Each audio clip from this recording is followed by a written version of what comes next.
अस्सलामुअलैकुम बोली इसमें खुशामदीद। मैं हूँ गौहर इरशाद। हेडलाइंस आपने जानी। अहम खबर, दहशतगर्दी से कैसे निपटा जाए। पार्लिमानी कौमी सलामती कमेटी का इजलास कल तलब कर लिया गया। स्पीकर ने वज़ीर आज़म की एडवाइस पर इन कैमरा इजलास तलब कर लिया है। तफसीलात अली शेर से जानते हैं। जी अली।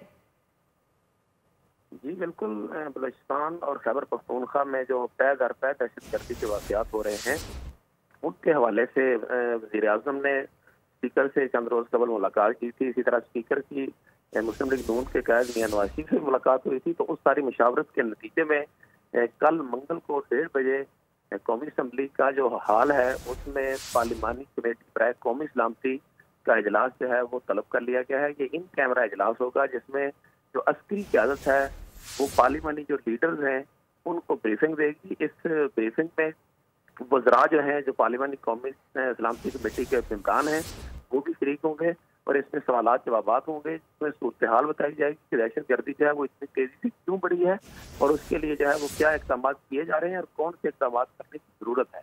तो इस तरह ये बहुत ही अहम इन कैमरा इजलास जो है वो कल मंगल के रोज़ 1:30 बजे पार्लियामेंट हाउस में कौमी असम्बली ऐवान में होने जा रहा है। इजलास कल तलब कर लिया गया है। Deputy bureau chief Islamabad Ali शेर अपडेट कर रहे थे। आपका शुक्रिया। सब्सक्राइब करें और बेल दबाएं ताकि कोई खबर रह न जाए।